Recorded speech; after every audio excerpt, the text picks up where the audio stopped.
Selamat pagi atau selamat siang untuk seluruh peserta didik dimanapun berada. Kita akan melanjutkan kembali materi pembelajaran kita, yaitu tokoh-tokoh pejuang kemerdekaan Indonesia. Namun sebelum kita melanjutkan materi pembelajaran kita, ada baiknya siswa kami untuk subscribe channel YouTube saya, karena subscribe itu gratis.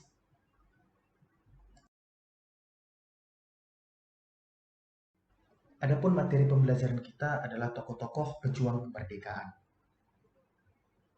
Pada bagian pejuang kemerdekaan nanti akan dibagi menjadi 3 bagian. Yang pertama adalah tokoh-tokoh masa sebelum kebangkitan nasional. Lalu yang kedua nanti adalah tokoh-tokoh pada masa kebangkitan nasional. Lalu nanti yang terakhir adalah tokoh-tokoh yang berjuang untuk merebut kemerdekaan dan juga mempertahankan kemerdekaan. Maka materi kita hari ini akan kita pecah menjadi 3 bagian. Sekali lagi, yang pertama adalah tokoh-tokoh masa sebelum kebangkitan nasional.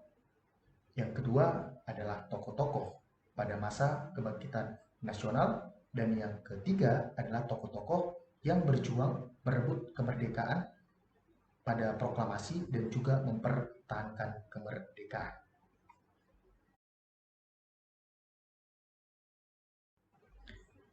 Yang pertama adalah masa sebelum kebangkitan nasional.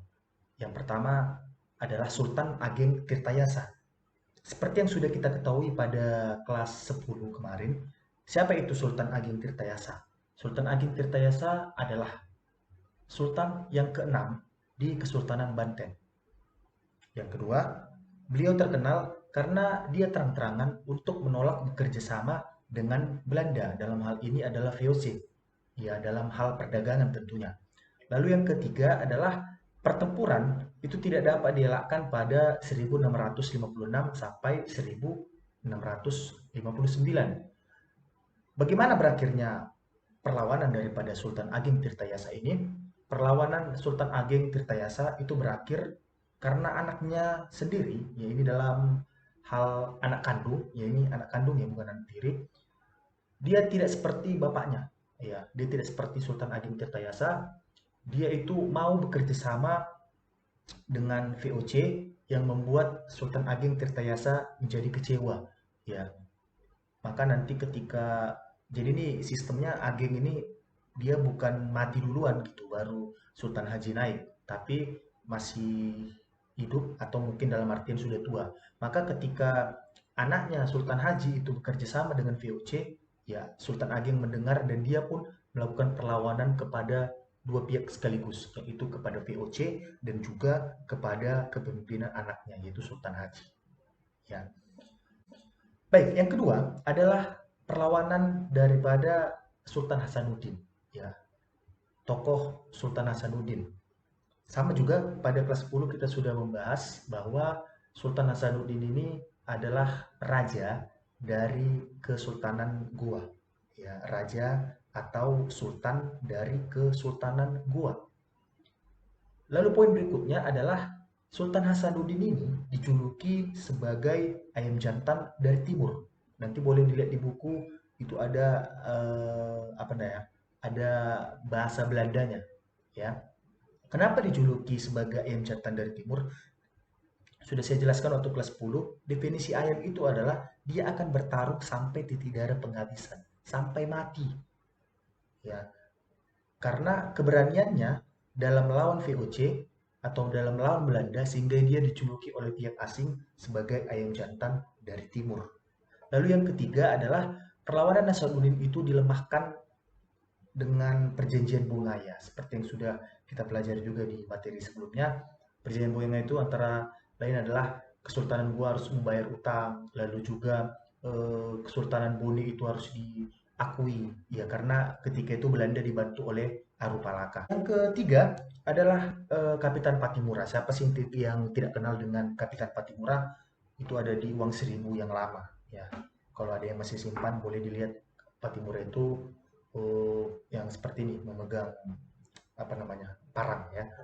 Oke, Patimura itu dikenal dengan nama asli yaitu Thomas Matulesi. Ya, Thomas Matulesi banyak sebenarnya faktor yang membuat Patimura melakukan perlawanan terhadap Belanda, sorry, kalau Patimura itu terhadap Inggris ya.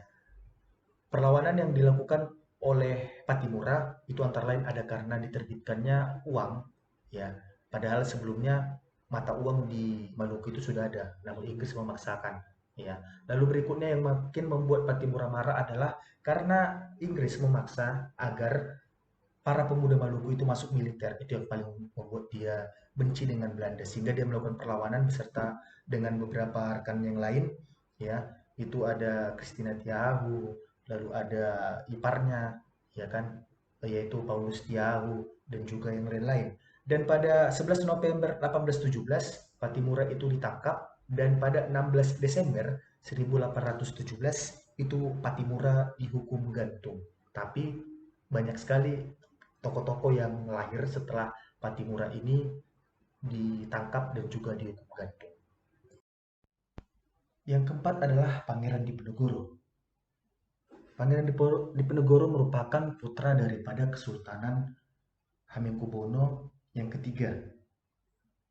Hamengkubuwono ketiga itu tidak merawat Diponegoro itu secara langsung, melainkan Diponegoro itu hidup dan besar bersama dengan neneknya. Itu yang membuat Diponegoro itu tidak suka dengan kehidupan yang mewah. Diponegoro lebih suka hidup dengan sederhana dan juga hidup dengan ajaran Islam, sehingga membuat dia anti dengan istana kerajaan. Ya, berbeda dengan eh, teman-temannya dan juga saudara-saudaranya yang tergolong darah biru. Diponegoro ini tidak terlalu suka dengan kemewahan. Dan Diponegoro ini juga memiliki sikap anti dengan Belanda. Ya, lalu Diponegoro ini adalah pencetus daripada Perang Jawa. Perang Jawa ini adalah perang yang cukup banyak membuat Belanda itu rugi. Ya, kenapa rugi? Karena banyak sekali pengeluaran ataupun banyak sekali kerugian yang dialami oleh Belanda atau VOC, karena Diponegoro ini memiliki keahlian atau memiliki strategi perang gerilya. Mereka pergi menyerang VOC lalu mereka kabur ke hutan. Ya, itu yang membuat VOC banyak mengalami kerugian. Salah satunya adalah untuk mengatasi pemberontakan daripada Pangeran Diponegoro, maka VOC memberlakukan yang namanya benteng Stelsel. Apa yang dimaksud dengan benteng Stelsel? Benteng Stelsel adalah seperti mempersempit ruang gerak daripada Pangeran Diponegoro. Jadi setiap langkah atau setiap pelarian dari Diponegoro, ya, POC membuat benteng, dan itu membuat akhirnya Pangeran Diponegoro ruang geraknya menjadi semakin sempit. Karena semakin sempit ruang geraknya, karena setiap titik ya Belanda akan membuat benteng, maka membuat banyak sekali teman-teman ataupun bawahan anak buah daripada Pangeran Diponegoro menyerah. Itu yang membuat akhirnya Pangeran Diponegoro juga melakukan penyerahan diri terhadap Belanda, dan dia pun ditangkap dan diasingkan ke berbagai kota seperti ke Semarang, ke Jakarta, lalu juga ke Manado, lalu dia pun mati di Makassar. Seperti itu. Yang kelima adalah Tuanku Imam Bonjol. Ya, ini juga siapa yang tidak mengenal Tuanku Imam Bonjol ya. Tuanku Imam Bonjol ini ada di uang 5.000. Jadi rata-rata pahlawan-pahlawan yang ada di sebelum kebangkitan nasional itu rata-rata banyak diberikan penghargaan oleh pemerintah, ada di beberapa mata uang yang kita pakai ya. Oke, Tuanku Imam Bonjol tidak terlalu banyak yang akan saya berikan, yaitu Tuanku Imam Bonjol adalah pemimpin perlawanan Padri dan juga melawan Belanda ya. Seperti yang kita ketahui, sebelum Belanda masuk memang terjadi permasalahan terlebih dahulu di Minangkabau atau di Sumatera Barat, itu antara kaum Padri ya, dalam hal ini adalah ulama dengan kaum adat ya. Karena beberapa haji yang baru pulang itu melihat kondisi yang memprihatinkan yang dilakukan oleh kaum adat. Banyak kaum adat ini yang beragama Islam, tapi mereka itu tidak melakukan pengajaran Islam dengan baik. Ya, mereka sabung ayam, mereka mabuk-mabukan dan lain-lain ya. Itu yang membuat akhirnya perlawanan Padri dengan adat ya. Lalu adat minta bantuan ke Belanda, maka Padri melawan Belanda dan juga adat. Lalu kaum adat akhirnya sadar bahwa mereka itu harus bersatu untuk mengusir Belanda karena sudah sewenang-wenang, maka Padri dan adat akhirnya gabung lawan Belanda. Ya, itu yang bisa saya jelaskan untuk perlawanan tokoh daripada Tuanku Imam Bonjol. Yang keenam adalah Pangeran Antasari. Ya, Pangeran Antasari adalah pimpinan daripada Kesultanan Banjarmasin. Banjarmasin itu ada di Kalimantan.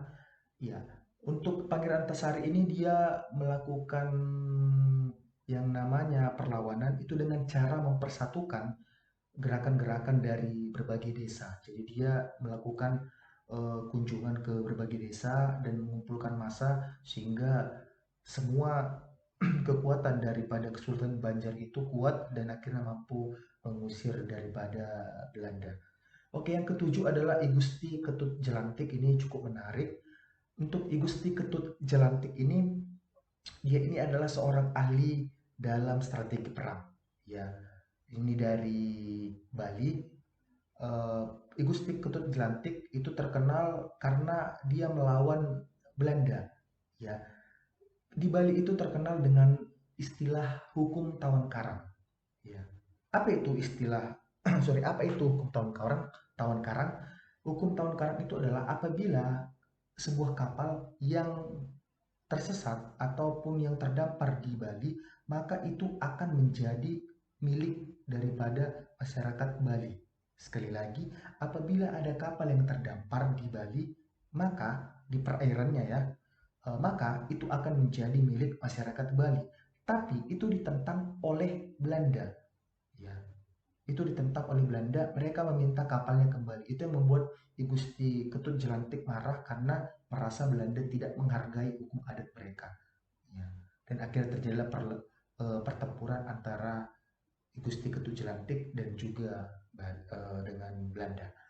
Oke, yang kedelapan adalah Sisingamangaraja 12. Ini kita sudah banyak bahas kemarin di kelas ya. Sudah cukup banyak yang saya berikan, namun ini saya ulas kembali sedikit. Sisingamangaraja ke-12 melakukan perlawanan itu karena daerah kekuasaannya diperkecil oleh Belanda ya, dan sekali lagi eh, tidak terlalu kelihatan sebenarnya antara Nomensen dan juga Sisingamangaraja, maka Sisingamangaraja itu pure ya. Kalau di buku kita dikatakan bahwa Sisingamangaraja itu melakukan perlawanan karena ya daerah kekuasaannya diperkecil oleh Belanda ya. Sisingamangaraja itu gugur dalam sebuah penangkapan dipimpin oleh pasukan Christoffel. Oke, yang ke-9 atau yang terakhir di tokoh sebelum kebangkitan nasional adalah Cut Nyak Dien. Ya, untuk Cut Nyak Dien ini adalah tokoh perempuan dari Aceh ya. Beliau ini merupakan istri daripada Teku Umar. Ya, dia ikut ke dalam uh, apa ya, ke dalam perlawanan yang dipimpin oleh suaminya. Namun suaminya tewas dalam pertempuran dan Cut Nyak Dien bertekad untuk melanjutkan perjuangan daripada suaminya. Ya. Cut Nyak Dien ini hebat karena dia dikenal dengan eh, apa ya? Dia seperti awalnya rabun karena mereka kan sering gerilya ke hutan. Lalu Cut Nyak Dien itu buta, ia mengalami kebutaan dan di situ dia bisa memimpin. Ya, dia bisa memimpin tokoh-tokoh perempuan yang turun juga untuk melawan Belanda. Ya, bayangkan orang yang memiliki gangguan penglihatan namun mampu berperang dengan Belanda. Ya, seperti itu. Bagian yang kedua adalah masa kebangkitan nasional. Masa kebangkitan nasional ini dimulai setelah berdirinya organisasi Budi Utomo yang lahir pada 20 Mei 1908. Yang pertama, kita akan membahas tokoh pejuang masa kebangkitan nasional yaitu Tirto Adisuryo. Yang pertama, untuk Tirto Adisuryo ini dia adalah pendiri dari Surat Kabar Medan Priai. Yang kedua, selain berjuang melalui Surat Kabar Medan Priai, Tirto Adisuryo juga merupakan anggota aktif ataupun pelopor cikal bakal daripada Serikat Dagang Islam. Ya, lalu pemerintah menganugerahkan gelar kepahlawanan nasional kepada Tirto Adisuryo itu tertanggal 3 November tahun 2006. Kalau anak-anak kami pernah melihat sebuah halaman situs atau website di media sosial Tirto ID yang dia pakai Blackcon, itu merupakan representasi daripada Tirto Adisuryo. Ya, nanti boleh dicek di Google, di searching, klik di situ Tirto ID. Ya, di situ banyak berita-berita yang cukup terpercaya dan akurat. Itu merupakan eh, nama yang diambil untuk mengenang daripada Tirto Adisuryo, ya, Tirto ID. Oke, yang kedua adalah Cokro Aminoto. Ya, Cokro Aminoto ini saya langsung urutkan yang paling pertama adalah dia ini adalah guru Soekarno. Ya, jadi Soekarno muda itu banyak berguru dengan Cokro Aminoto. Bahkan istri pertama daripada eh, Soekarno itu adalah anak daripada Cokro Aminoto. Mungkin di dalam kelas saya juga sudah pernah menjelaskannya. Lalu yang kedua, Cokroaminoto menjadi ketua Syarikat Islam pada tahun 1915. Ya. Kalau pendirinya adalah Haji Samanhudi. Jadi Haji Samanhudi ini membawa Cokroaminoto ke bidang politik. Jadi awalnya Cokroaminoto ini bukanlah orang politik, tapi dia dikenalkan oleh Samanhudi untuk mempelajari politik dan ternyata dia cukup mahir dalam berada di lingkungan politik. Lalu yang ketiga, bersama dengan Abdul Muiz, ya, menandakan bahwa Cokroaminoto itu andal di dunia politik. Bersama dengan Abdul Muiz, Cokroaminoto menjadi wakil Volksrat. Apa itu Volksrat? Volksrat itu adalah Dewan Rakyat, jadi semacam DPR di zaman sekarang ini, gitu. Ya, dia menjadi wakil daripada rakyat untuk berada di Volksrat. Ya, jadi Belanda sengaja membuat Volksrat atau wakil atau Dewan Rakyat untuk eh, seperti memberikan ruang kepada rakyat melalui perwakilannya. Apa yang menjadi keluhan boleh melalui Dewan Rakyat seperti itu. Jadi Cokroaminoto ini merupakan salah satu pemikir atau pejuang kemerdekaan yang cukup disegani. Oh, yang keempat adalah Ki Hajar Dewantara. Ya, ini juga siapa yang nggak kenal Ki Hajar Dewantara? Keterlaluan kalau nggak kenal anak-anak kami dengan Ki Hajar Dewantara. Ki Hajar Dewantara memiliki nama Suwardi Suryaningrat. Ya, Suwardi Suryaningrat. Yang pertama dia mendirikan sebuah organisasi politik yang bernama Edisi Party. Ya, bersama dengan dua rekannya, mereka dijuluki sebagai tiga semangka, yaitu Dois Dekker dan juga Dr. Cipto Mangunkusumo. Ya. Mereka bertiga ini melakukan kritikan-kritikan terhadap Belanda dengan cara yang sangat luar biasa. Mereka menulis di surat kabar, nama surat kabar mereka adalah The Express. Salah satu kritikan tertajam oleh Ki Hajar Dewantara, dia pernah menulis sebuah artikel di The Express yang berjudul Andai Aku Seorang Belanda. Itu adalah kritikan terhadap Belanda yang akan melakukan eh, apa ya, pesta kemerdekaan 100 tahun atas Prancis, tapi mereka mengambil kekayaan daripada Indonesia. Ya, mereka mau pesta 100 tahun kemerdekaan, ya, tapi mengambil uang dari negara lain. Itu yang membuat Gajar Utara melakukan kritikan. Di artikelnya dibuatnya, andai aku seorang Belanda, aku pasti tidak akan melakukannya. Ya, kira-kira seperti itu. Lalu Yang keempat, jasa daripada Ki Hajar Dewantara adalah mendirikan taman siswa, ya, mendirikan sekolah yang menjadi cikal bakal pendidikan daripada negara kita Indonesia ya. Mungkin saya di ruang kelas pernah memberikan kemarin gambar atau foto kurikulum di taman siswa ya.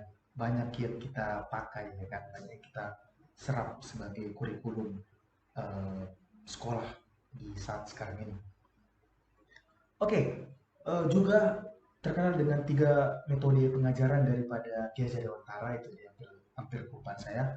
Itu ada Ingarso Sungtulodo ya dari depan memberikan contoh, lalu ada Ibu Madia Mangunkarso ya yang di tengah, lalu yang terakhir adalah Tutu Uriandeyani yaitu yang di belakang memberikan dorongan semangat. Yang ketiga adalah Dr. Sutomo. Ya. Dr. Sutomo ini adalah salah satu pendiri daripada organisasi pergerakan nasional yang pertama di Indonesia. Jadi dia bersama dengan Dr. Wahidin Sudirosodo mendirikan Budi Utomo ya pada 20 Mei 1908. Setelah itu dia fokus ke perkuliahannya, dia fokus ke sekolahnya dan akhirnya menamatkan pendidikannya di sekolah kedokteran yaitu Stovia. Lalu sekembalinya dia dari luar negeri, ya Dr. Sutomo itu mendirikan Indonesia Study Club ya atau dikenal dengan ISC. Lalu dia mengganti namanya agar tidak kebarat-baratan. Nama ISC tadi menjadi PBI yaitu Partai Bangsa Indonesia. Ya. Itu mungkin sekilas tentang Sutomo. Yang terakhir adalah Ernest Doesdecker. Ya, ini Doesdecker adalah orang Belanda namun pro kepada Indonesia. Ya, karena ibunya orang Indonesia. Tapi sebelumnya saya mau kasih dulu pemahaman kepada kita semua bahwa ada yang namanya Ernest eh, Doesdecker ya itu dikenal dengan Danudirja Setiabudi. Lalu ada satu lagi, itulah dia nanti Murtatuli yang menulis buku Max Havelaar. Jadi jangan sampai kalian ini menyamakan orangnya, ini adalah orang yang berbeda. Yang kita bahas di sini adalah Ernest Doesdecker, pendiri daripada edisi Party dan juga pendiri dari surat kabar The Express ya. Apalagi perjuangan yang dilakukan oleh Doesdecker ya, dia sering mengkritik tajam kebijakan-kebijakan Belanda yang sangat merugikan bagi rakyat Indonesia. Dan Doesdecker juga tercatat banyak sekali mendapatkan eh, pembuangan sama seperti Cipto Mangunkusumo dan juga Ki Hajar Dewantara. Mereka sering dibuang karena melakukan kritikan yang sangat tajam terhadap pemerintahan Belanda.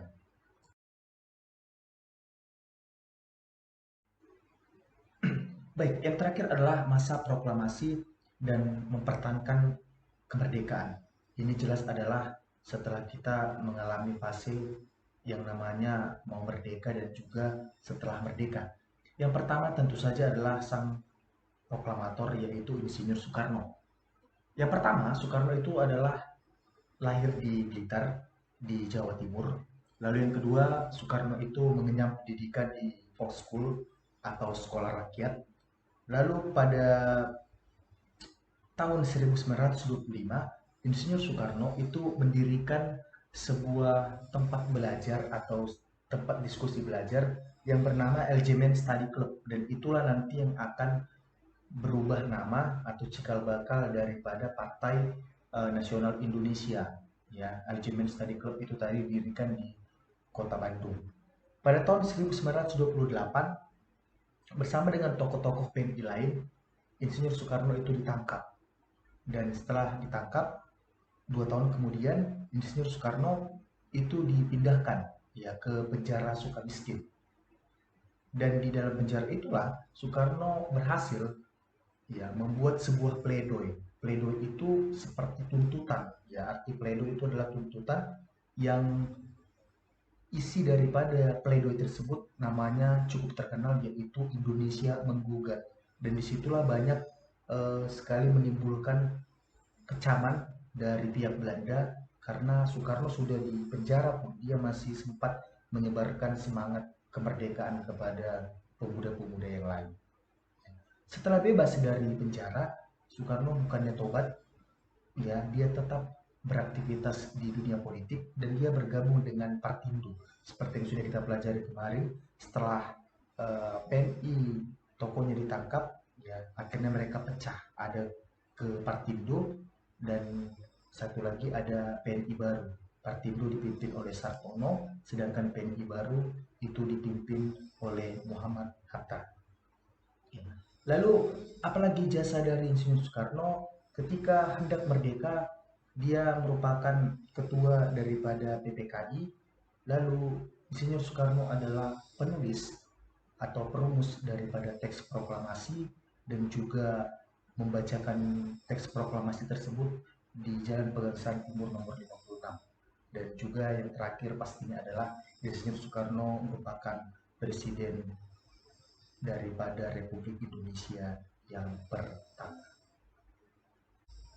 Yang kedua adalah Muhammad Hatta.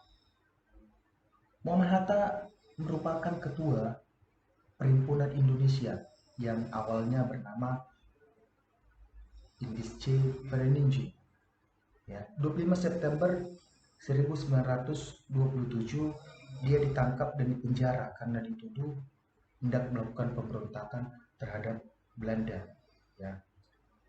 Muhammad Hatta, pemuda yang lahir di Bukit Tinggi ini, merumuskan teks proklamasi bersama dengan Insinyur Soekarno dan juga Ahmad Subarjo, dan pastinya dia merupakan wakil presiden pertama daripada Republik Indonesia. Lalu Muhammad Hatta juga berjasa untuk menjadi perwakilan atau menjadi delegasi Indonesia ketika konferensi meja bundar, pas materi yang minggu lalu kita pelajari, dan mundur pada 14 Maret 1980 dan konon katanya memiliki masalah ketidakcocokan dengan Insinyur Soekarno. Tokoh ketiga pejuang yang mempertahankan kemerdekaan yaitu adalah Sultan Syahrir. Sultan Syahrir ini merupakan tokoh yang sangat pintar sekali dalam melakukan negosiasi, ya. Tapi Syahrir ini orang yang sangat keras, ya, dia sangat aktif sekali dengan Belanda. Lalu Syahrir ini adalah tokoh yang mendesak Insinyur Soekarno dan Muhammad Hatta, ya, bersama dengan pemuda agar segera memproklamasikan kemerdekaan Republik Indonesia. Ya, dia juga yang memberikan masukan kepada pemuda agar segera menculik daripada Insinyur Soekarno dan Muhammad Hatta ke Rengas Dengklok agar segera mereka memproklamasikan kemerdekaan. Pada saat mempertahankan kemerdekaan, Syahrir juga dipercaya untuk memimpin kabinet Syahrir 1, 2, dan Syahrir 3. Ini adalah kabinet sebelum daripada 1949. Namun di ujung hidup daripada Syahrir ini cukup memprihatinkan. Syahrir ini dituduh dalam pemberontakan yang dikenal dengan PRRI, Permesta kalau PRRI itu di Sumatera, sedangkan kalau Permesta itu di Sulawesi. Ya, dan dia dipenjara tanpa pernah diadili pada masa pemerintahan Insinyur Soekarno. Yang keempat adalah Ahmad Subarjo. Ya, Ahmad Subarjo ini tidak terlalu banyak yang akan saya berikan. Yang pertama adalah Ahmad Subarjo itu menjadi anggota BPUPKI. Lalu yang kedua merumuskan teks proklamasi bersama dengan Insinyur Soekarno dan Muhammad Hatta, dan sebagai Menteri Luar Negeri pada Kabinet Presidensial. Selanjutnya adalah Soekarni. Soekarni ini adalah termasuk golongan muda yang mendesak Bung Karno dan Bung Hatta untuk segera memproklamasikan kemerdekaan Republik Indonesia. Lalu jasa yang kedua adalah Soekarni itu merupakan pendiri daripada Partai Murba. Yang keenam adalah Sayuti Melik. Ini cukup terkenal Said Milik padahal jasanya cukup simpel, yaitu mengetik teks proklamasi, namun tidak boleh disepelekan. Ya. Lalu jasa yang kedua, selain dengan Bemdiah, Said Milik merupakan tokoh yang menyebarluaskan berita proklamasi kemerdekaan Republik Indonesia. Ya. Lalu berikutnya, Said Milik itu adalah salah satu anggota KNIP yang merupakan hasil dari sidang PPKI yang ketiga. Lalu yang ketujuh ada Bemdiah. Ya, Bemdiah ini merupakan penyebar daripada berita teks proklamasi atau berita Indonesia sudah meraih kemerdekaan ke berbagai pelosok-pelosok daerah. Lalu yang terakhir adalah Supriyadi. Beliau ini merupakan tokoh pimpinan dari PETA. Apa itu PETA? PETA itu merupakan pembela tanah air, organisasi militer yang didirikan oleh Jepang untuk memperkuat pertahanan mereka dari serangan sekutu di Perang Asia Timur Raya. Ya, dia ditunjuk sebagai Menteri Keamanan Rakyat pada waktu kita baru merdeka. Aneh, ya. Soekarno menunjuk Supriyadi, padahal Supriyadi itu tidak pernah muncul. Jadi ini adalah salah satu menteri yang tidak pernah muncul batang hidungnya. Kenapa? Karena waktu melakukan pemberontakan PETA di Blitar, ya, Supriyadi ditangkap oleh Jepang dan dimasukkan ke dalam penjara. Ketika hendak diadili, ternyata Supriyadi sudah menghilang dari penjara. Ya. Misteri sampai sekarang belum bisa dipecahkan. Apakah Supriyadi itu mati atau dia melarikan diri dari penjara setelah dia ditangkap oleh Jepang? Ya, masih dalam yang namanya misteri.